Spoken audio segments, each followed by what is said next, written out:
ಇನ್ನು 7 ಕೋಟಿ ದರೋಡೆ ಕೇಸ್ಗೆ ಗೃಹ ಸಚಿವರು ಏನಂದ್ರು ಹಾಗಾದ್ರೆ? First reaction.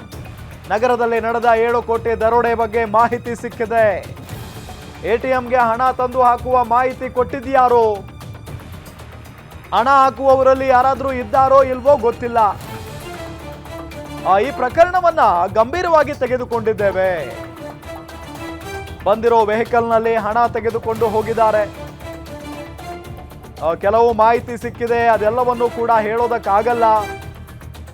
ಖಂಡಿತವಾಗಿಯೂ ದರೋಡೆಕೋರರನ್ನ ಹಿಡಿದಾಕ್ತೇವೆ. ವಿಧಾನಸೌಧದಲ್ಲಿ ಗೃಹ ಸಚಿವ ಡಾಕ್ಟರ್ ಜಿ ಪರಮೇಶ್ವರ್ ಪ್ರತಿಕ್ರಿಯೆಯನ್ನ ಕೊಟ್ಟಿದ್ದಾರೆ.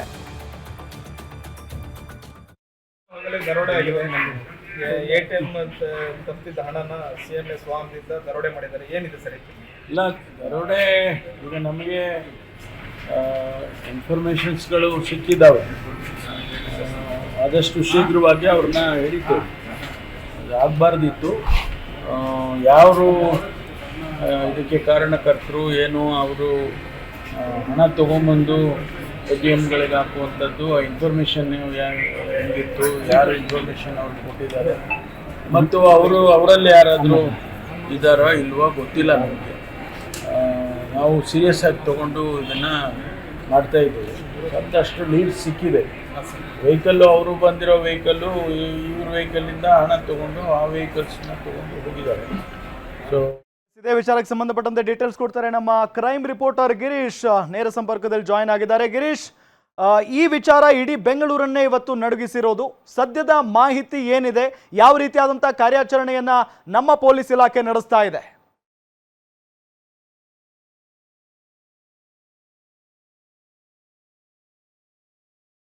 ಹೌದು ರಾಮ್, ಇಲ್ಲಿ ಏನಾಗಿದೆ ಅಂತ ಅಂದ್ರೆ ಪೊಲೀಸರು ನಿಜವಾಗಿಯೂ ಬೆಚ್ಚಿ ಬಿದ್ದಿದ್ದಾರೆ ಈ ಒಂದು ಘಟನೆಯನ್ನ ನೋಡಿ. ಅದರಲ್ಲೂ ಏನು ಇನೋವಾ ಕಾರ್ ಇದೆ ಅದು ಇವ್ರನ್ನ ನಿಧಾನವಾಗಿ ಫಾಲೋ ಮಾಡ್ಕೊಂಡು ಬಂದಿದೆ. JP ನಗರದಿಂದ ಏನು ಅಶೋಕ ಪಿಲ್ಲರ್ಗೆ, JP ನಗರದ HDFC ಬ್ಯಾಂಕ್ ಇಂದ ಅಶೋಕ ಪಿಲ್ಲರ್ಲಿರುವ ATMಗಳಿಗೆ ಹಣವನ್ನು ಹಾಕೋದಕ್ಕೆ ಆ CMS ನ ವೆಹಿಕಲ್ ಬಂದಿದೆ. ಅದನ್ನ ಇವರು ಹಿಂದೆನೆ ಮಾಡಿರುವ ಒಂದು ಪ್ರೀ ಪ್ಲಾನ್ ರೀತಿಯಲ್ಲಿ ಫಾಲೋವನ್ನ ಮಾಡ್ಕೊಂಡು ಬಂದಿದ್ದಾರೆ. ನಂತರ ಅಶೋಕ ಪಿಲ್ಲರ್ ಏನ್ ಬಂದಿದೆ ಅಲ್ಲಿ ಸಾಕಷ್ಟು ಜನಸ್ತೋಮ ಹಾಗೂ ಟ್ರಾಫಿಕ್ ಇದೆ. ಆ ಒಂದೇ ಒಂದು ಕಾರಣದಿಂದ ಅವರು ಈ ಸ್ಪಾಟ್ ಅನ್ನ ಚೂಸ್ ಮಾಡ್ಕೊಂಡಿದ್ದಾರೆ. ನಾನು ಇರುವ ಸ್ಪಾಟ್ ಏನಿದೆ ಇದೇ ಸ್ಪಾಟು, ಇದೇ ಜಾಗದಿಂದ ಅವರು CMS ವೆಹಿಕಲ್ ನ ಅಡ್ಡ ಹಾಕಿ ಅಲ್ಲಿರುವ ಒಂದು ಸಿಬ್ಬಂದಿಗಳನ್ನ ಹಾಗೂ ಅಲ್ಲಿರುವ ಹಣದ ಒಂದು ಬಾಕ್ಸ್ ಅನ್ನ ತೆಗೆದುಕೊಂಡು ಅವರ ಇನೋವಾ ಕಾರ್ಗೆ ಹಾಕೊಂಡಿದ್ದಾರೆ. ಈ ಜಾಗವನ್ನ ಸೆಲೆಕ್ಟ್ ಮಾಡ್ಕೊಂಡಿರುವ ಒಂದು ಉದ್ದೇಶವನ್ನ ನಾವು ನೋಡ್ತಾ ಹೋದ್ರೆ, ನನ್ನ ರೈಟ್ ಸೈಡ್ಗೆ ಇಲ್ಲಿ ಕಾಂಪೌಂಡ್ ಇದೆ, ಲೆಫ್ಟ್ ಸೈಡ್ಗೆ ಪಾರ್ಕ್ ಇದೆ. ಇಲ್ಲಿ ಯಾವುದೇ ರೀತಿಯ ಕ್ರಾಸ್ ಅಥವಾ ವೆಹಿಕಲ್ಗಳು ಟರ್ನ್ ಆಗೋದಕ್ಕೆ ಜಾಗ ಇಲ್ಲ. ಇಲ್ಲಿ ವೆಹಿಕಲ್ಗಳು ಮೇನ್ ರೋಡ್ ರೀತಿಯಲ್ಲಿ ಯಾವ ರೀತಿ ಮೇನ್ ರೋಡ್ ಅಲ್ಲಿ ಸಾಗುತ್ತೆ ಅದೇ ರೀತಿ ವೆಹಿಕಲ್ಗಳು ಸ್ಪೀಡ್ ಆಗಿ ಸಾಗುತ್ತೆ. ಮಿನಿಮಮ್ ಅಂದ್ರೂ ಇಲ್ಲಿ 50 ರಿಂದ 60 ಕಿಲೋಮೀಟರ್ ಪ್ರತಿ ಗಂಟೆಗೆ ಹೋಗ್ತಾರೆ. ಸೊ ಈ ಹಿನ್ನೆಲೆಯಲ್ಲಿ ಇಲ್ಲಿ ಸ್ಟಾಪ್ ಮಾಡಿದ್ರೆ ಯಾವುದೇ ರೀತಿಯ ಒಂದು ತೊಂದರೆ ಆಗೋದಿಲ್ಲ ಅಂತ ರಾಬರ್ಸ್ಗೆ ಗೊತ್ತಿದೆ.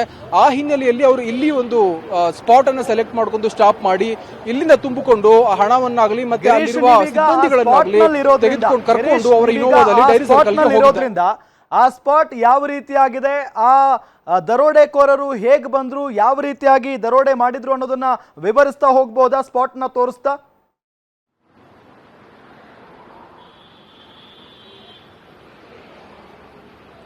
ಹೌದು ಹೌದು ಹೌದು ರಾಮ್, ಇಲ್ಲಿ ನೀವು ನೋಡ್ತಾ ಇರಬಹುದು ಈ ಸ್ಪಾಟ್ ಏನಿದೆ ಇದೇ ಸ್ಪಾಟ್ ಇಂದಾನೆ ಅವರು ರಾಬರ್ಸ್ ಇನೋವಾ ಕಾರಲ್ಲಿ ಫಾಲೋ ಮಾಡ್ಕೊಂಡು ಬರ್ತಾರೆ CMS ವೆಹಿಕಲ್ ನ. ಅದಾದ ನಂತರ ಲೆಫ್ಟ್ ಸೈಡ್ ಅಲ್ಲಿ ಕಾಂಪೌಂಡ್ ಇದೆ, ರೈಟ್ ಸೈಡ್ ಅಲ್ಲಿ ಪಾರ್ಕ್ ಇದೆ. ಇಲ್ಲಿ ಯಾವುದೇ ರೀತಿಯ ವೆಹಿಕಲ್ಗಳು ಕನೆಕ್ಷನ್ ಅನ್ನ ತೆಗೆದುಕೊಳ್ಳೋಕೆ ಆಗೋದಿಲ್ಲ, ಎಲ್ಲ ಸ್ಟ್ರೈಟ್ ಆಗಿ ಮೂವ್ ಆಗ್ತಿರುತ್ತೆ. ಈ ಒಂದು ಹಿನ್ನೆಲೆಯಲ್ಲಿ ರಾಬರ್ಸ್ ಈ ಒಂದು ಸ್ಪಾಟ್ ಅನ್ನ ಚೂಸ್ ಮಾಡ್ಕೊಂತಾರೆ. ಮತ್ತೆ CCTV ಇಲ್ಲ ಅಂತ ಹೇಳಿ ಅವರು ಭಾವಿಸಿರೋದು ನಿಜವಾಗಿ ಇದು 100% ಸತ್ಯ. ಯಾಕಂದ್ರೆ ಇಲ್ಲಿ ಯಾವುದೇ ರೀತಿಯ ಬಿಲ್ಡಿಂಗ್ ಗಳಿಲ್ಲ. ಬಟ್ ಮೇಲ್ನೋಟಕ್ಕೆ ಇಲ್ಲಿ CCTV ಇಲ್ಲ ಅಂತ ಅನ್ಕೊಂಡ್ರು. ಪಕ್ಕದಲ್ಲೇ BBMP ಪಾರ್ಕ್ ಇದೆ, ಅಲ್ಲಿಯೂ ಸಹ ಒಂದು CCTV ಇದೆ. ಅದರಲ್ಲಿ ಚಲನವಲನಗಳನ್ನ ಪೊಲೀಸರು ಗಮನಿಸುವ ಎಲ್ಲಾ ರೀತಿಯ ಒಂದು ಅಂಶ ಇದೆ. ಮತ್ತು ಎರಡನೇ ವಿಚಾರವಾಗಿ ಏನು ಇನೋವಾ ಕಾರ್ ಬಂದಿದೆ, ಆ ಇನೋವಾ ಕಾರಲ್ಲಿ ಎಷ್ಟು ಜನರಿದ್ರು ಅನ್ನೋದು ಇದುವರೆಗೂ ಸಹ ಒಂದು ಮಾಹಿತಿ ಇಲ್ಲ. ಯಾಕಂದ್ರೆ ಸುಮಾರು ಇನೋವಾ ಕಾರಲ್ಲಿ 8 ರಿಂದ 10 ಜನ ಇಲ್ಲಿ ಸೇರ್ಕೋಬಹುದು. ಸೊ ಇನೋವಾ ಕಾರಲ್ಲಿ ಸುಮಾರು 6 ರಿಂದ 7 ಜನ ಇನೋವಾ ಕಾರಲ್ಲಿ ಬರಬಹುದು. ಅದೇ ರೀತಿ ಸಿಬ್ಬಂದಿಗಳನ್ನ ವಾಪಸ್ಸು ಇನೋವಾ ಕಾರ್ಗೆ ಕರ್ಕೋತಾರೆ. ಟೋಟಲ್ ಸುಮಾರು ಒಂದು 12 ಜನ ಇಲ್ಲಿಂದ ಡೈರಿ ಸರ್ಕಲ್ ಕಡೆಗೆ ಮೂವ್ ಆಗ್ತಾರೆ.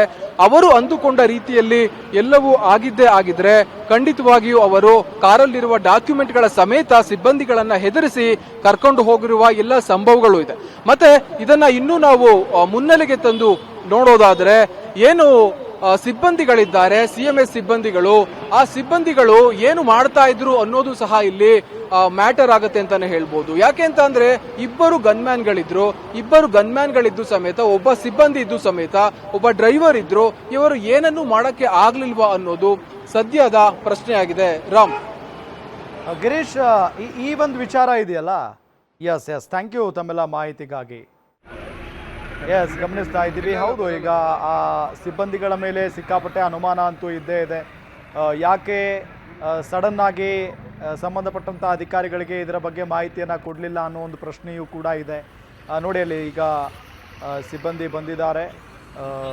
ಏನೆಲ್ಲ ಕಾರ್ಯಾಚರಣೆಯನ್ನು ಮಾಡಬೇಕು, ಯಾವೆಲ್ಲ ರೀತಿಯಾಗಿ ಮಾಹಿತಿಯನ್ನು ಪಡ್ಕೊಳ್ಬೇಕು, ಆ ಎಲ್ಲ ಮಾಹಿತಿಗಳನ್ನು ಈಗ ಪಡೆದುಕೊಳ್ತಾ ಇದ್ದಾರೆ. ಜೊತೆಗೆ ಈ ವಾಹನ ಇದೆಯಲ್ಲ, ಇದೇ ವಾಹನದಲ್ಲೇ 7 ಕೋಟಿ ಹಣ ಇದ್ದಿದ್ದು.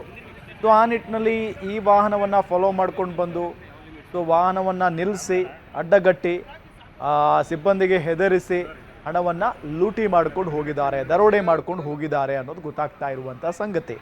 ಸೊ ಇದೆಲ್ಲದರ ನಡುವೆ ಹಲವು ಅನುಮಾನಗಳು ಸಿಬ್ಬಂದಿ ಮೇಲೆ ಬಹಳಷ್ಟು ಡೌಟ್ ಇದೆ. ಈ ಸಿಬ್ಬಂದಿಗಳೇ ಆ ದರೋಡೆಕೋರರಿಗೆ ಸಾಥ್ ಕೊಟ್ರ, ಇವರ ಮಾಹಿತಿಯಿಂದಾನೇ ಬಂದು ಅವರು ಹಣವನ್ನು ದರೋಡೆ ಮಾಡ್ಕೊಂಡು ಕದ್ಕೊಂಡು ಹೋದ್ರಾ ಅನ್ನೋ ಒಂದು ಪ್ರಶ್ನೆ ಸಹಜವಾಗಿ ಮೂಡ್ತಾ ಇದೆ. ಸೊ ಈಗಾಗಲೇ